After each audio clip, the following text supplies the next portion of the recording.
Alright, so today we built the fifth and final bulkhead for the motor well. This is where the steer cable will come through. It is slightly larger than the other ones. I've got one here to kind of compare in size. You can see the size difference. It is slightly larger. And this is the new rubber seal for it. And as you can see, the hole is slightly off-centered.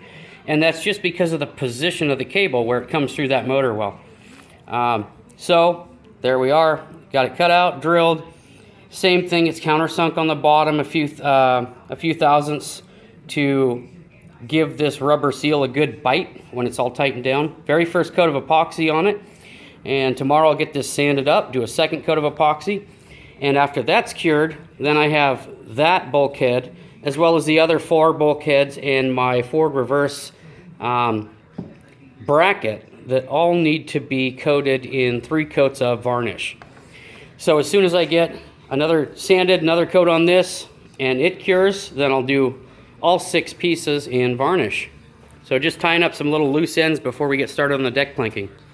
Making good progress. So it's about 10 a.m. and this is looking off my front porch. It's the bay, there's the airport in the background. But that's not fog. That is smoke from all of the forest fires going on here in Oregon. Crazy amounts of smoke just hanging out. Normally that hillside in the background you can see just barely is crystal clear. This is all smoke hanging out from the Oregon forest fires. So this morning we got the 5th and final bulkhead sanded up and applied the second coat of epoxy. It's very smooth, very shiny. I applied this epoxy 4 hours ago and here it is. This is cured epoxy. This is the epoxy that I coated that with 4 hours ago. As you can see, it's rock hard. So I use the Glen-L epoxy shield for all of my encapsulating. That's what this is, both coats on it. That's what this is. And this is using the slow hardener, so I have more working time. 4 hours completely rock hard with the slow hardener. Now granted, it is pretty warm in my garage. It's about 87, 88 degrees in here. But just to kind of give you an idea of the cure times, had I used fast hardener, I don't know in this temperature if you could have even got it out of the cup before it started gelling and going off, but making good progress. So here is a look at the bulkheads and the shift bracket after a light sanding and the first coat of varnish. So I did these earlier in the day, probably about 8-9 hours ago. They're completely cured now. But I'll let them sit overnight, sand them up again, and do the second coat. And same thing, let them sit overnight, sand them up, and do the third coat. Just about done tying up the loose ends. So before we get to gluing down our cover boards and deck planking, I need to level some of this surface. We talked about the very tip up there, the bow, you can see kind of peaked. So I need to level that, but also around this edge. Because of the screw holes, you know, there's a couple places where it's just real slightly wavy at the screw holes, and I don't know if we can. There you can see it. You can see a little wave here, high, low, high, low, high. So, you know, there's about a 2-foot section here that needs to be sanded level, flat. So when I lay the mahogany planks on there, that's a nice fair smooth curve all the way around it. So I've got to do that, and to do it I have built today the dreaded longboard. On the bottom you can barely see it, but I've got some of my 80 grit emery cloth or sandpaper. There's 3 rows of it, so this thing's 4.5 inches wide, about 30 inches long. Put one screw up through a chunk of 2x2 for a handle on each end of it. There's a handle down here, and I sprayed some spray adhesive on the back sides of my sandpaper and on the face of that board, and I've got it all clamped down, gluing the sandpaper to it. So I built a longboard, and the longboard will help level all of this out. So worked on that today. Again, we've got our planks up here. I also picked up 2 more rough sawn pieces of African mahogany. They need to be planed. You can see, you know, weather spots on it and stuff. But 1 inch thick, there's 2 of them. This one behind is, I want to say it's 10.5 inches wide. This one up here is 8 inches wide. And this is a weird thing. But I was thinking today, that might be the last of the wood that I have to buy for my boat. There might be enough between this up here and this over here to plank the entire deck. This might be the last wood I have to buy for my zip build. Time will tell, but that's just a really weird feeling. So as you can see here, I've started attacking the front of the bow with the longboard in the background. And if we get down here, you can see that that is now a nice smooth curve across the top. And it's hard to tell, but you can see this 1/4 inch plywood is just barely thicker than a 1/16 here in the middle at the very tip. But I started running, you know, across it this way, across it this way, across the middle, and the whole time I'm flexing that board with my 2 handles so that it creates an arch that matches the deck, and it automatically sands down the high spots. So this is a really smooth transition here now.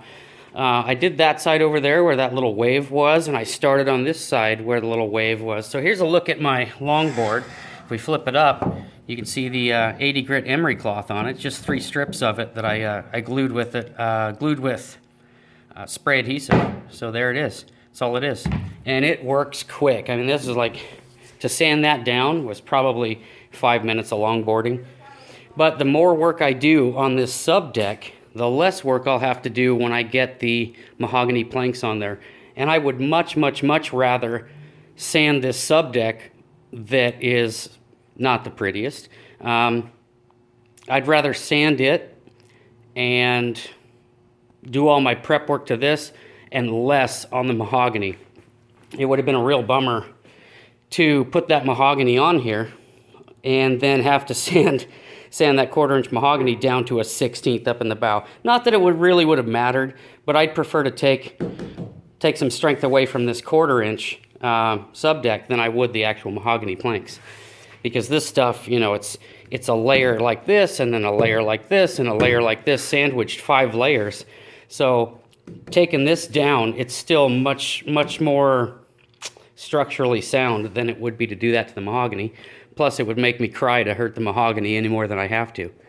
But that's what I'm working on, longboarding, and I cleaned the shop somewhat.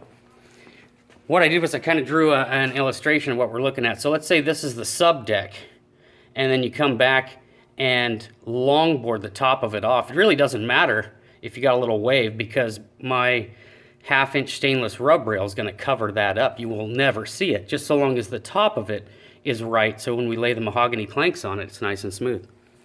So that's what I'm working on. Sanding all the way around this edge where there's any little bumps or lumps or anything like that. And there's very few. There was a couple up here we looked at. Obviously the very center of the bow. There's a couple down this side, but not much. There's one right back here, right there. You can just barely see it. But I'll get all those longboarded. I'll redraw all of my lines on here, and we'll start putting deck planking down. Making fantastic progress.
All right, well, we are working on putting down the cover board. So we started on the starboard side up here at the tip of the bow.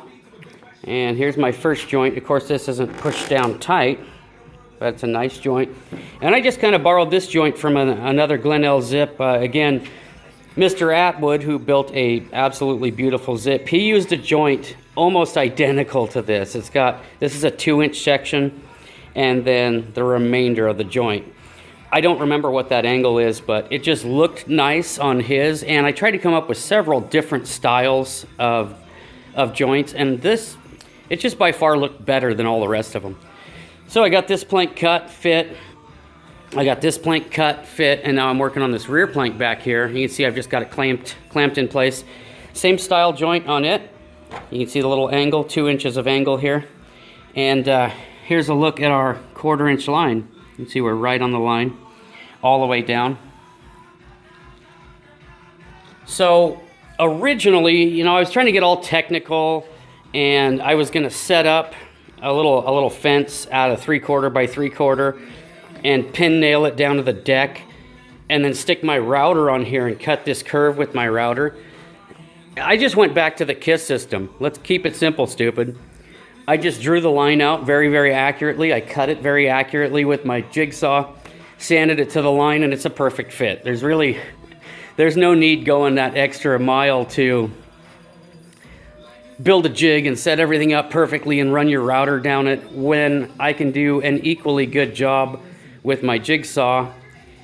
And the most important reason I didn't do that was because I would have had to pin nail that fence down, and then I would have had tiny little pinholes to fill all the way down my cover boards. And that's why I decided, you know what, that's just gonna detract from the overall look.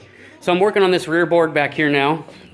This is the same jig that I used to draw out my lines on the deck, my cover board lines. So it's got a little gap here that is the thickness of the 1/4 inch subdeck plus the 1/4 inch mahogany. So that's the gap that's in it. There's a slight radius or concave in this board, and that rides on the hull. So you take it, slip it over the hull, like so, and you can see we're drawing our line. So then we'll come underneath the hull, and there it is. It just touches the outside of the hull in 2 places. You can see the white mark here where I've kept it tight against the hull as I'm scrubbing down the side of it to draw that line. But really, I mean, that's all there is to it. You just take it, stick it on here, like so, and then you just follow the hull, push it down the hull, and draw that line on there. Whatever your cover board width you want it to be. So after I get this drawn on here, I'll pull this plank off again. I'll cut to the outside of this line, being super, super, super careful and taking my time. And then I'll sand it to the line and test fit it, and sand it and test fit it. We're just about done with this starboard cover board. Let me come back here. Isn't that awesome looking? Beautiful. So I'll get this one all cut, test fit, and then I'll start down that side, all cut and test fit, and then we'll start gluing them down. Looking beautiful. And here we are, just about done fitting up the port side. Turning out really nice. Pay no attention to this outside edge. That's just roughed in. None of these, as you can see, are pushed down into position, but really nice fit. See them up here at the bow? You can see this gap, but when these get pushed down tight, it is flawless. Really nice. And because I book matched them, all the grains line up dead even. That's so cool. So anyhow, everything is pretty well fit for the cover boards on the starboard and the port side. I think tomorrow I'll start gluing these things down. And I gotta clean the shop. That's all of my scraps from all of this stuff. Making good progress. All right, well, we have the very first deck plank, the starboard side bow cover board, glued and clamped and screwed down. I'm using these same little vise blocks that I used for the plywood end grain cover cap. And I'm just using them out here. The screws that I picked are specifically long enough to get decent penetration into this 1/4 inch, but not poke through the bottom side. So when I'm done, I'll pull these out. I'll plug these little holes in the deck, but it doesn't go all the way through the bottom side. And that's what I'm using for clamps out here. On the outside of the boat, obviously we have a string of clamps. And I cut this sub deck a 1/4 inch wider than the hull all the way around. And then I cut these cover boards a 1/4 inch wider than that. So if we go underneath, you can see there's a step. And that makes an excellent lip for clamping. So that was a happy accident. I left it long to plane it off to match the hull, and it turns out it's a really, really handy place to put clamps. So, making good progress. We'll let this cure up, and then we'll start with the next one and start going down this side. So tonight, the very first plank was cured. I pulled all the little screw blocks out, and all my clamps are on this outside. I took my multi-tool and cleaned up what would be this hardened glue over here, only this is still wet. So I cleaned that all up out of the joint there, and then test fit my other plank, this plank, to make sure that my distances were still all right, and they were. So tonight we've got the next plank glued on here. Took right at about 1.5, 1 3/4 ounces of glue to do it. Again, I'm using the epoxy grip, the Glen-L epoxy grip. Same thing, got my little screw blocks down the side, one out here in the middle. We've got a good bead all the way around this thing squeezing out, so we've got plenty of glue in it. And then I've got clamps all the way down this side. Now this, I had to get creative with. It's kind of hard to see because it's in a shadow. I'll try to get close enough. There's my joint. Just a really, really, really clean, flawless joint. But I needed to bend this cover board kind of in an arc, a very slight arc, to get it to contact everywhere and fit. Now, when this plank was missing, I just did that with the little screw blocks. However, I'm not putting a screw through my beautiful cover board here to hold that side down. So what I came up with, so I've got a block here with 2 screws right down into the center batten. So 2 screws. Then there is a screw in the end that acts as a pivot point. So that's just one big lever. And then I put a come along on the end of it down around my trailer, and I set this so it was just a hair low on this end. And then I started cranking that come along down, and you can see it's bent that piece in an arc, but it pulls that cover board down just nice and tight. So making good progress. Again, creative clamping. You learn a lot of stuff like this building boats. So here is the 4th cover board. It is completely cured. Let it set 24 hours, 20 hours roughly. Just got off work. I'm getting ready to pull all the clamps and all of the little block clamps. And here's a look at what I did to push this cover board down in the center of my joint. It's that same kind of scissor concept. 2 screws are holding it down into the center batten. 1 is a pivot point, only this time I've clamped on a block of wood and positioned it so that it held that joint together, pushed it down in the center so that this is flush across here. So that's, and again, same thing, come along down to a couple of batteries on a skateboard for weight. And that's it. I just start ratcheting on that come along until the joint is flush. You'll get some epoxy squeeze out, just scrape it off 3 or 4 times over the course of a half hour, and that's about all that comes out of it. But that's how I'm clamping the center, or making sure that the center of my cover board is down flush. Otherwise, it would be humped up. It would be taller than this, and you'd have to sand, a decent amount of that cover board down to get it to be level. Not that it would matter. This is a better method.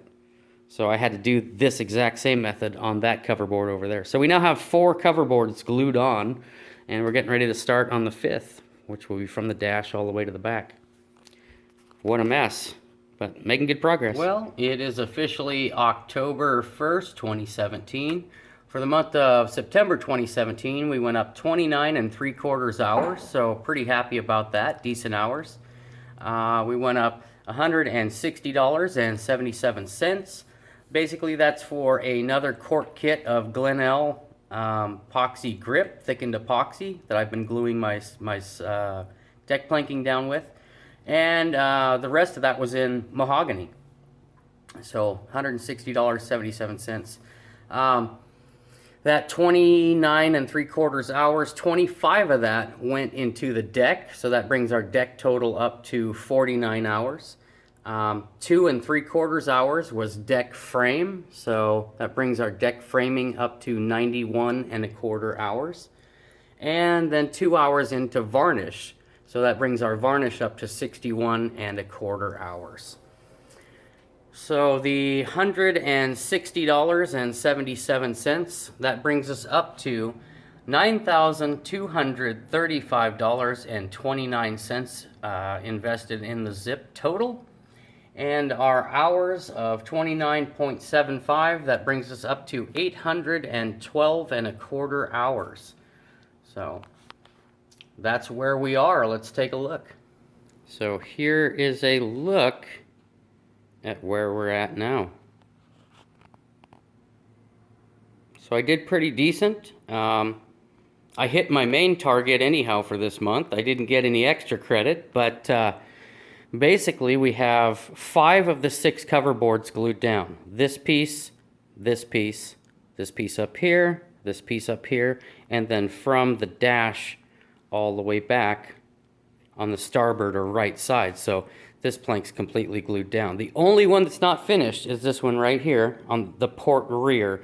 You can see the joint from the dash all the way back. And the reason it's not glued down is because I ran out of epoxy grip, my thickened epoxy, and I had to order more. I guess a little extra credit is I did get the king planks, this one down the center here, this one down the center of the bridge deck, and this one at the center of the, I guess we'll call it the rear deck. I got all 3 of those cut, got them fit. They're not glued down, they're just clamped in place right now. And we'll come over here and take a look at it. The joint, it's a really clean joint. I'm going to get that glued in with epoxy, sanded down flush. It's going to look really nice, nice and clean. Same story with it. I'm using my little blocks to hold its position. I'm going to have to build several more though. It's hard to tell, but there's a slight gap. If I can get it to focus. There we go. Slight gap. If I push it down, you can see that gap goes away. So I'm going to have to add probably 2 more blocks on each side. 2 here, 2 here. I'll have to add 2 here, 2 here, and probably 1 more in this area. It's pretty flat. But again, the farther we get to the nose, the more curved it is. So I need more clamping blocks out here than I do back here. And I'm out. I mean, I only built 8 of them, so I'm going to have to double that and probably build at least 10 more to glue this piece on. But we're making fantastic progress. Had I had enough glue, I could have gotten the 6th cover board and all 3 of my king planks glued down, and probably some of the 2-inchers. Again, I just ran out of glue and I had to order it. So please ignore the helicopter that's flying over. Now I'm going to great lengths to clamp these cover boards down. I'm sure during the course of this video you've seen all sorts of strange, lever with weights to put pressure down in the middle of joints and strange things like that, because I'm going for a completely screwless top deck. No screws anywhere. There won't be, most people would drill and countersink and put, a screw or 2 on each side of this joint, and then they plug them with bungs or famo wood but I don't know, something about that I just didn't really care for. So I decided I'm doing my entire deck screwless. It'll all be glued down with weights and pressure points and wood block clamps and things like that, to go completely screwless. We're making fantastic progress. So, for this month, October, I'm going to get as far as I can with these 2-inchers. I don't want to make any promises again, but it shouldn't be too difficult to get a large majority of the 2-inch planks all glued down. We'll leave it at that. So we're making great progress. Thank you for watching. Please rate and subscribe. If you haven't subscribed to the channel, please do that. got some material up here. This is what I'm going to start ripping into 2 inches. I've done the math several times, and I think I will just barely have enough of my 1/4 inch resawn planks to do the 2 inch planks, to finish it. I talked about early in this video, I thought that I had bought the very last of my African mahogany for this boat build. That's still potentially true. Doing the math with what I have left, I have this little piece of wood, this plank, that was left over from my dash. It's a little over 4 inches wide and it's 1 inch thick. Not quite 4 feet long. So if I rip it to 2 inches and then resaw each of those down to 1/4 inch thick, I'll end up with, basically there's, in this little plank here, there's about the same amount of deck planking as this 1/4 by 8 inch right here. So between this and this little piece and some of these cutoff materials here, I think there is just enough to finish the 2 inch planks on the deck. We'll know more by the end of October. So again, thanks for watching. Have a safe and happy Halloween, and we'll catch you guys on the next update of Building the Zip.